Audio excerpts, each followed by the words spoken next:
Everybody, I really apologize.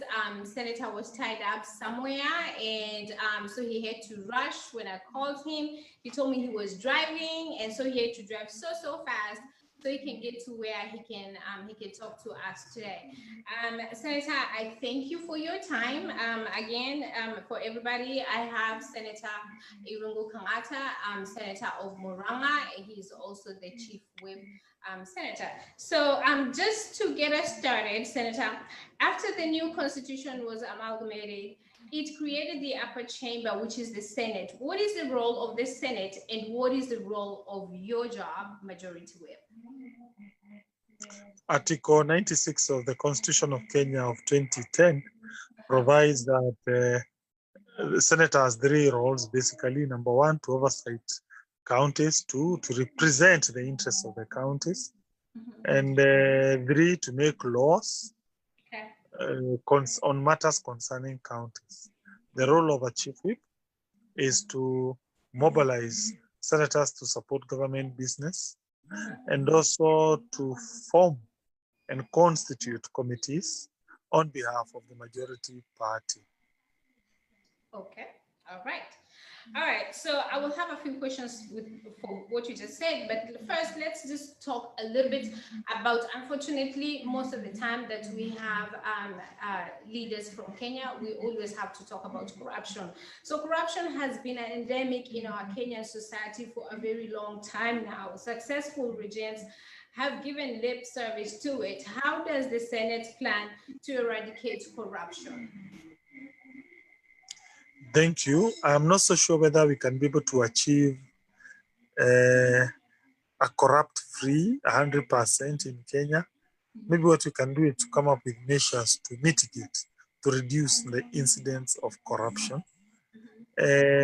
What Senate can do, I would imagine, of course, you must understand that Senate does not make all forms of laws, unlike the National Assembly, whose legislative mandate is not scoped or limited.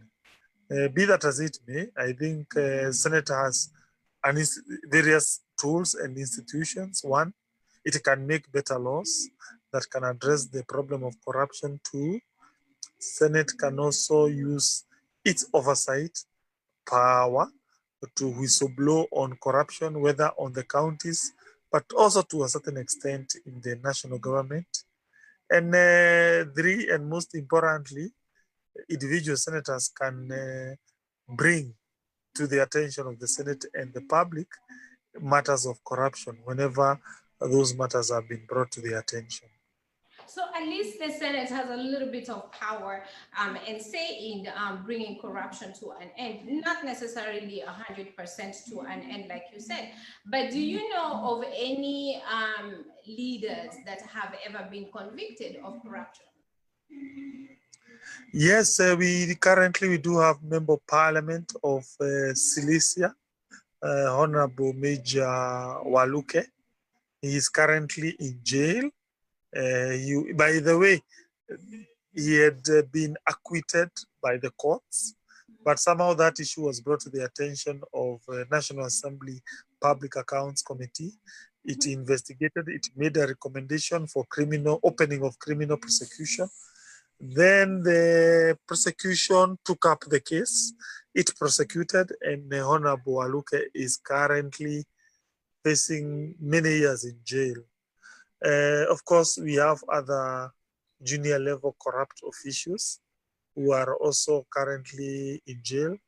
Former clerk of Nairobi County Government, Mr. Gaku, died when he was in jail. Currently, we have many others, senior government officials who, though not convicted, they are currently facing charges in court. Example, former CS Treasury, former PS Treasury Kamau Ruge, and other senior government officers who are currently facing various charges of corruption. Recently, we had reports of corruption at KEMSA. That is the government entity that supplies medicine to government hospitals. I am happy to report that the CEO has just been suspended pending further investigations. Thank you. All right. Because we don't have so much time, so I'm just going to go ahead and move on to something else. The country right now is in the middle of coronavirus epidemic. How is the government combating the virus? One, public education. It has sponsored various adverts at various media stations, teaching people what to do to prevent themselves from the virus. That is, wearing mask, exercising social distancing, and also sanitizing constantly. We also have we also have hospitals that have been given money to expand their facilities. In fact, all counties have been given money to expand their facilities, hospital facilities. Also, specific hospitals are now admitting COVID-19 patients only. Kang'ata University Hospital is one of them that is now exclusively dealing with COVID-19 cases. We also have a situation where every day the government does a daily update to the public, explaining the numbers of persons who have died out of COVID-19, the number of recoveries, the infection rate, so that the public is kept abreast on matters COVID. Thank you. Okay. All right. So as we are talking about COVID, Kenya has also received a lot of donations in terms of money and equipment. Do you know if this money and equipment has actually reached, the common Kenyans? Yes, of course. I am aware of those donations. I'm also aware that that equipment has reached the planned or the intended beneficiaries. Of course, there has been allegations of corruption, and the government is doing its best to take action against the persons who have been mentioned in that scandal.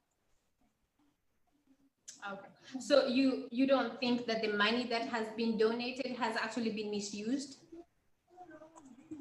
I don't think so. Of course, I've heard some allegations, but the government is making every effort to investigate those allegations. But is the government aware that there are a lot of Kenyans that are currently, they can't even afford basic needs, and they don't have a way of doing that because the money has not even trickled down to them? Yes, Kenya doesn't have a very robust welfare system, unlike a country like America and other European countries. And so therefore, there was never an intention on the part of the government to send support to each and every Kenyan who is currently facing problems arising out of COVID-19 pandemic. Of course, we would want a situation where that is addressed. We increase allocations to the vulnerable and the poor. But of course, our fiscal framework can't allow us to do so. All right. Okay, so let's talk about a little bit about diaspora. So the diaspora remittance have surpassed tourism and agriculture as the biggest foreign exchange earner. How can the diaspora voices be represented, for example, in the Senate? Can diaspora have an office, an administrative office just for diaspora? Thank you for that question. I've made an amendment to the Citizenship Act. I'm proposing a raft of amendments, and I'm including a proviso that is going to compel the government to set aside a desk whose work is just to deal with diaspora issues. So I urge everyone who is watching me to pray that my amendment to the law passes. It is yet to be gazetted. I hope it will be gazetted soon. And then we start going through the motions. There is what we call first reading, second reading, third reading, and then it's committed to the National Assembly for second reading, and then third reading. Then finally it is taken to the president for his assent. So yes, indeed, you are right, and the process has begun. Okay, so in that case, I do have a question from one of the listeners, or somebody that is watching, and she sent me this question. This is from Dr. Lucy Mackenzie. She says they have a diaspora policy. They talk a lot about having diaspora office in every county, yet these have yet to be in every county. And the kicker is this: offices are manned by people who have never been to diaspora. My question is, how does someone who does not understand what diaspora goes through man those diaspora offices? Do you have people that have never been to diaspora manning their offices? And will they even understand needs of diaspora? To the best of my ability or knowledge, I'm not aware of existing diaspora offices. Maybe I would urge more and better particulars to ascertain that. For me, I think this new bill, once enacted, is the one that is going to establish a framework for diaspora offices. Once that happens, indeed, definitely I would be voting we employ qualified staff who understand diaspora issues. Okay, so let me read another question from somebody else, and this is not about diaspora, but earlier on you said that as a chief whip, your job is to make sure that bills are passed in the House, correct? So Paul Ng'ata is asking, your way of getting motions passed appears to be blackmail. Is that how you plan to solve the current stalemate? And I think he's talking about funds. Thank you. I think that is a comment. Of course, it is never my intention to blackmail anyone to support government business. If I have done that, definitely then I will improve. That is wrong. I shouldn't do that. It's an issue of persuading my fellow senators to see the sense in my motions. So definitely, if I've done that is not sorry, good. go ahead. I need to. Okay, so Paul is responding to, I think you said that that you threatened to stop the Building Bridges initiative reggae if ODM Senate does not back the government position on the revenue formula. That is what Paul is talking about. Oh, thank you. That was a deliberate tactic which worked, by the way, because I wanted to get support. Isn't that the same as blackmailing or twisting their arms so they can accept to what you want? I think as a whip, what matters is delivery and the outcome, which instructions are being given by my boss. And for me, I think that was positive, and it happened. And I'm happy that they came and they supported my cause. And therefore, whereas it may appear as if it is crass, it may appear as if it is blackmail. On the other hand, I think it delivered the desired results, which was to get support from the senators who strongly support handshake. Okay, so in your words, senators are not forced to vote just so you can appease your boss. No, definitely no. We believe in freedom of conscience. We believe in freedom of expression.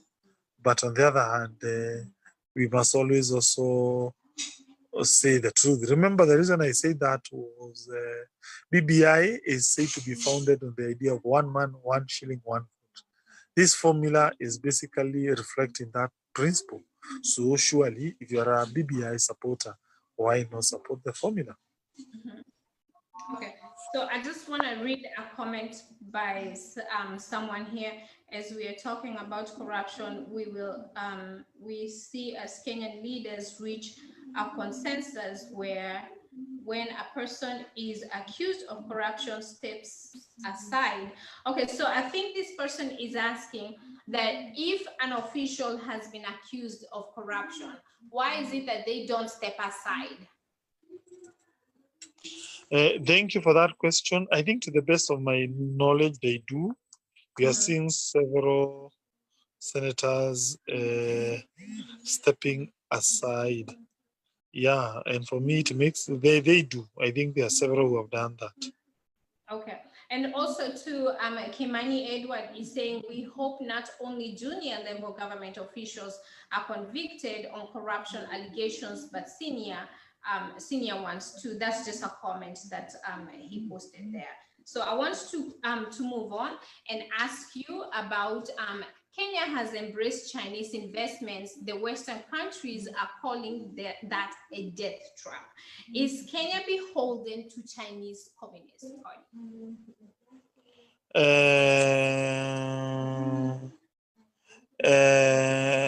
Yeah, I think the idea of China being a growing country is a fact in the entire world. It's becoming one of the largest economies, and every forward-looking leader must leverage on a rising China. So we are not beholden, we are just being pragmatic and realistic. So when we accept for their their citizens to come to a country that already has a large population of their own citizens that don't even have jobs. And so these Chinese have come and taken those jobs that could have been for the Kenyan people. Isn't that being beholden by the Chinese? Pardon?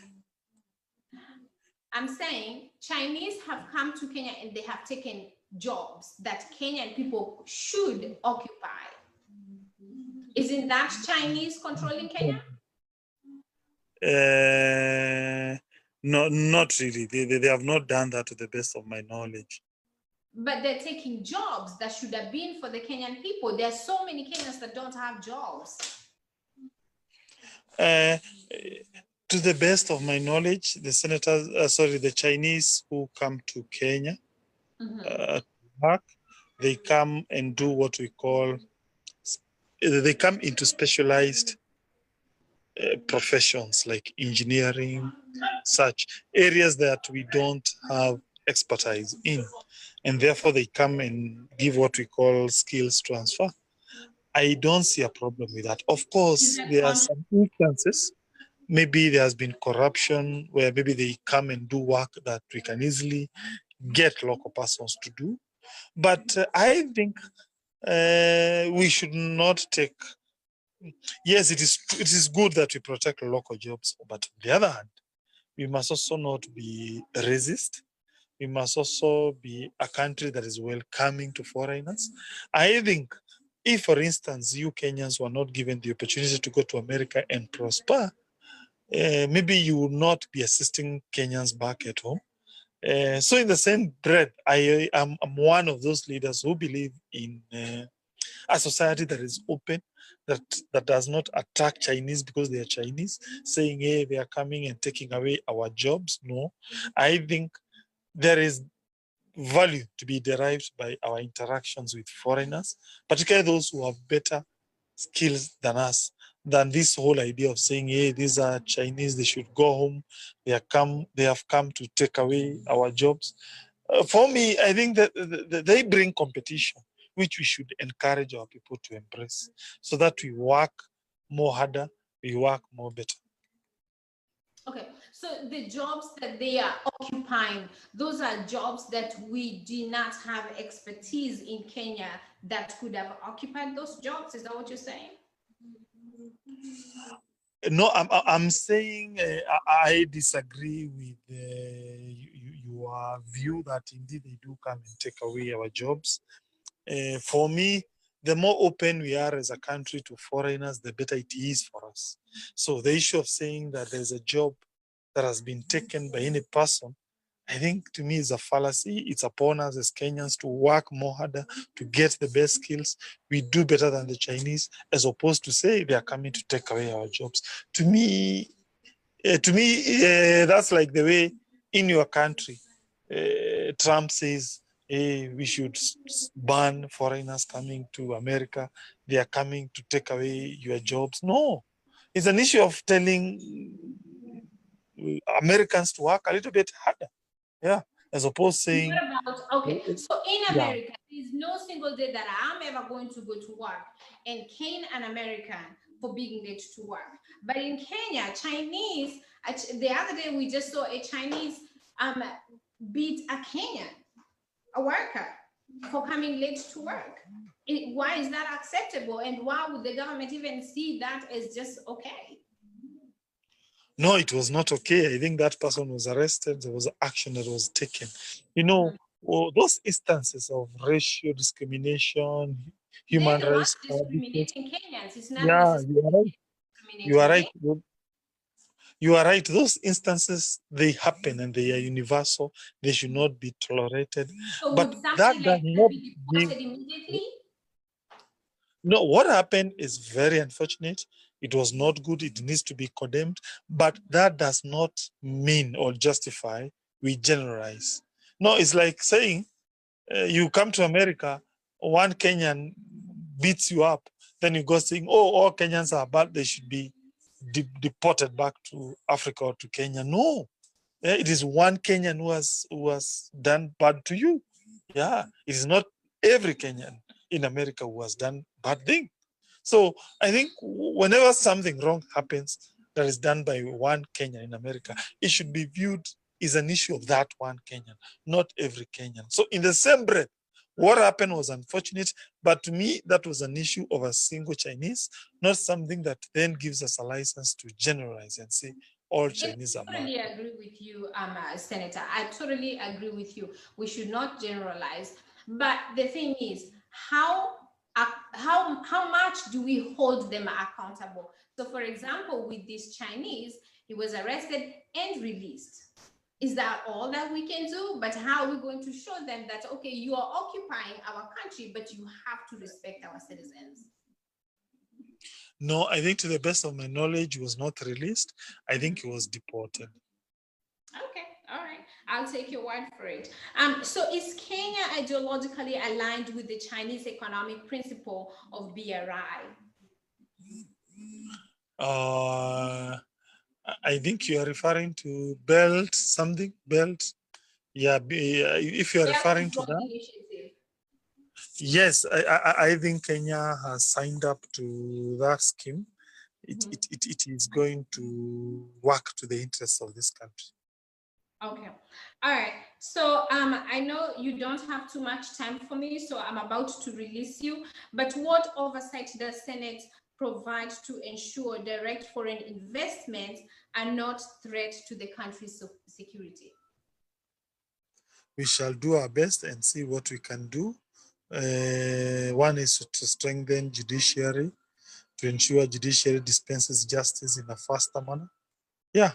And secondly, to ensure we reduce barriers of trade, both externally and also internally, reduce bureaucracy.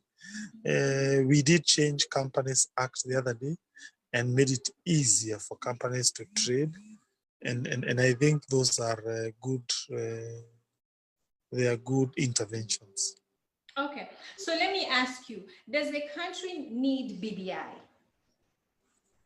Yes, it does. I think the Constitution of Kenya 2010 has an inherent problem in the sense that it's unable to cure or address the problem of ethnic conflict in presidential elections. And maybe BBI will come up with good mechanisms, good proposals that may make that problem not recur again. Okay. All right. So I don't see, I'm trying to see if there are any questions from anybody, because I think my time is up with you and I would like for you to back again, so I don't want to keep you here again. Guys, I really apologize that we started late. Can you promise Kenyans that are watching that you will be back again and give us a little bit more time, because I had so much to discuss with you, but we don't have time. No, thank you. And I'm happy, and thank you. Would you be back again? Yeah, anytime you call me, I'm there. Okay. All right then. I am so sorry again. I apologize. We started late, and now the senator doesn't have time. He said he only had 30 minutes for me, so we have to do this again. Thank you so much, Senator Kang'ata. Thank you.